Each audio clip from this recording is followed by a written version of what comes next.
흥성군은 살아있는데도 왕위에 오르지 못한 이유는 철종과 같은 학렬이었기 때문에 흥성군 아래 학렬에서 왕을 찾았기 때문이죠. 그래서 흥성군의 아들 이대황이 고종에 오르게 됩니다. 조선의 25대 왕 철종은 1862년에 겨우 32살이었어요. 근데 문제는 32살이라는 한참 젊은 나이에 너무 몸이 좋지 않아서 맨날 병석에 누워있는 거예요. 철종의 가장 큰 문제는 뭐였냐면 바로 후계자인 아들이 없다는 거예요. 철종이 갑자기 젊은 나이에 사망하면 후계 문제를 놓고 엄청난 분쟁이 일어날 게 너무 뻔히 보이는 거예요. 1862년 2월에는 굉장히 상황이 악화돼서 시약청이 설치됩니다. 시약청이라는 것은 국왕이 중병이 들었다는 소리예요. 곧 국상이 일어날 가능성이 매우 높다. 그래서 조선 조정이 완전 초긴장 상태에 접어들게 됩니다. 그 당시 밖으로도 굉장히 혼란스러운 상황이었어요. 농민 봉기가 전국적으로 일어났었거든요. 그 유명한 삼정의 문란이 일어났잖아요. 전정, 군역, 황공. 전정이란 건 땅에 매기는 세금이죠. 근데 이 세금을 너무 높게 매겨서 막 수탈하는 거예요. 군역 같은 경우는 뭐 깐난아기, 심지어 죽은 사람에게도 군역을 해당하는 포를 징수함으로써 엄청난 착취를 행했단 말이죠. 그리고 삼정의 가장 끝판왕인 환곡이 있었죠. 환곡은 겨울에 당시 먹을 게 없잖아요. 그러니까 정부에서 먹을 거를 쌀이나 뭐 보리를 빌려줘요. 그리고 봄에 보리를 추수하면 갚으라고 하죠. 그래서 보릿고개를 넘어가야 되는데 꼭 필요한 생필품이잖아요. 이거 없으면 굶어 죽는 거니까 이건 인간의 아주 기본적인 욕구를 위한 필수 지원품인데 이거를 너무 고리로 만든 거예요. 싼 값에 빌려주고 비싼 값에 보리나 쌀을 착취하니까 농민들이 배견하지를 못하는 거예요. 이런 식으로 조선 말기에 수탈이 너무 심해지니까 조선 전국에서 봉기가 일어났죠. 여기 점이 잘 보이지는 않을 텐데 지도를 보면 점점점점점점 엄청 많이 찍혀 있죠.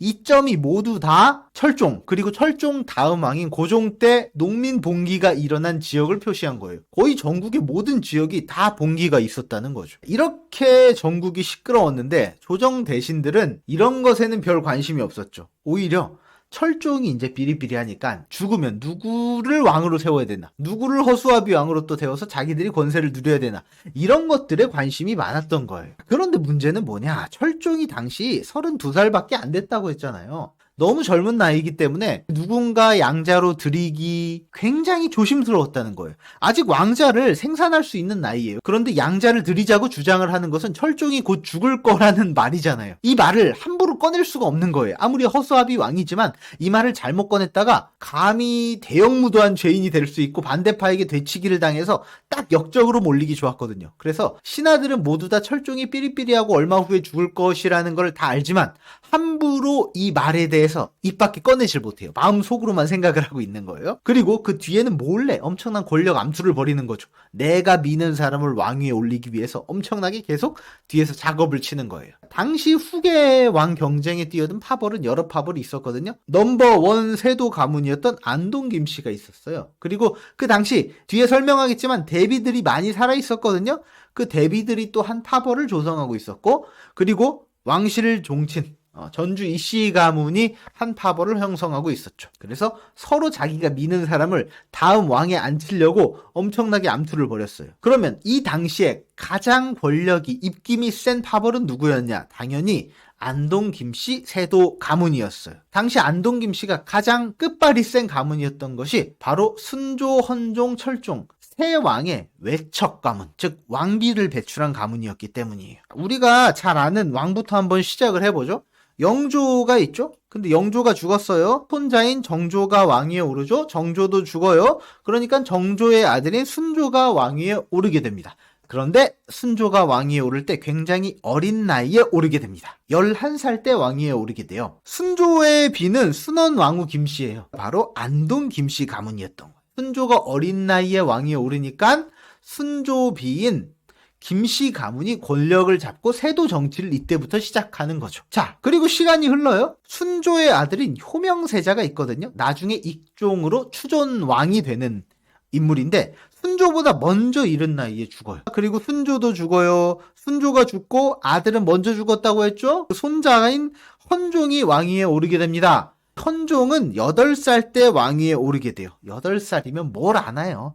헌종의 왕비도 원래 안동 김씨 가문이었는데 너무 일찍 죽었어요. 그래서 다음 왕비로 효정왕후 홍씨를 왕비로 들이게 됩니다. 어쨌든 헌종이 8살에 왕위에 올랐잖아요. 너무 어리기 때문에 대리청정, 수렴청정을 해야 된다는 거예요. 누가 하냐면 왕실의 가장 웃어른이 그 일을 맡게 되죠. 그 당시 왕실의 가장 웃어른은 순원왕후 김씨였어요. 순원왕후 김씨는 안동 김씨죠. 안동 김씨가 어린 왕을 끼고 권력을 막 휘두르게 되는 거예요. 당시 안동 김씨의 핵심 인물은 바로 순원왕후의 동생이 있거든요. 동생인 김좌근. 이 사람이 권력을 잡습니다. 그리고 김좌근의 아들이 있어요. 김병기. 이렇게 안동 김씨가 권력을 누리게 됩니다. 그런데 문제가 생겨요. 헌종이 굉장히 어린 나이 20대 초반에 목숨을 잃습니다. 너무 이른 나이기 때문에 당시 후계자가 아직 태어나지도 않은 때예요. 그러면 이 상황에서 다음 왕위로 누구를 올릴 것인가 고심을 하게 되죠. 그래서 여기서 안동 김씨는 가장 만만한 왕인 철종을 데려와서 왕으로 삼습니다. 철종의 왕비도 당연히 안동 김씨, 철인 왕후 김씨로 올리게 되죠. 철종은 힘이 없는 허수아비 왕이니까 대비들이 권력을 잡고 휘두를 거 아니에요. 그 중에 가장 서열도 높고 끝발도 좋은 왕비가 순원왕후 김씨잖아요. 이 밑에 신정왕후 조씨나 효정왕후 홍씨는 힘을 휘두를 수 있는 위치에 있지가 않았어요. 말 그대로 명목상의 대비이고 실제 파워를 휘두르던 가문은 가장 끝발도 좋고 권력도 좋은 안동 김씨 가문이었다. 여기서 철종이 젊은 나이, 32살의 젊은 나이에 굉장히 위급하게 되죠. 딸랑딸랑 죽음을 앞두게 됩니다. 철종의 의지에 따라서 다음 후계자를 정할 수 있었거든요. 철종이 죽을 당시에는 순원왕후 김씨는 이미 죽은 후였어요. 그러니까 대비가 3명이 역시 남아있겠죠. 신정왕후 조씨가 가장 웃어른이죠. 하지만 별 끝발은 없어요. 왜냐면 안동 김씨가 아니기 때문에. 오히려 철종 비인 철인왕후 김씨가 가장 서열 낮은 대비가 되겠지만 가장 끝발은 좋았어요. 안동 김씨이기 때문에. 그래서 철종이 여기서 신정왕후 조씨에게 후계권을 줄 것인지 아니면 자신의 와이프인 철인왕후 김씨에게 후계권을 줄 것인지 이 두 가지를 결정할 수 있는 상황이었단 말이죠. 이 상황에서 어떤 사람을 밀어줄지 철종의 의지에 달려 있었죠. 당시 조선왕을 잇는 룰이 있었거든요. 조선왕이 있어요. 근데 아들이 없이 죽어요. 그러면 다음 후계자로 누구를 결정할지 이제 고민을 해야 되는데 다시 윗대까지 올라가는 거예요. 그러면 왕의 동생이 있겠죠? 왕의 동생이 살아있다면 왕 위에 오를 수 있었을까요? 일반적으로 그렇게 하지 않았어요. 왜냐하면 왕과 같은 학렬이기 때문에 왕의 동생은 다음 왕 자리에 오르지 못했어요.